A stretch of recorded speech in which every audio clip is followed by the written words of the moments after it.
கர்த்தருடைய நாமத்திற்கு மகிமை உண்டாவதாக. உங்களுக்கான தேவ வார்த்தை. தேவனே, சுத்த இருதயத்தை என்னிலே சிருஷ்டியும், நிலைவரமான ஆவியை என் உள்ளத்திலே புதுப்பியும். ஜெபம்.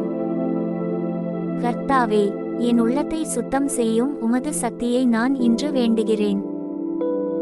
என் மனதை சுத்தமான மற்றும் சத்தியமான பரிசுத்த ஆவியால் நிரப்பி, என் எண்ணங்களையும் வார்த்தைகளையும் உமது மகிமைக்கே ஒப்பாக்கும். என் அசையாத நம்பிக்கையுடன் உமக்கு அருகில் நடக்கச் செய்யும், என் வாழ்க்கை உமது பேரருளால் ஒளிரட்டும். இயேசுவின் நாமத்தில் ஜெபிக்கிறோம், எங்கள் நல்ல பிதாவே. ஆமென்.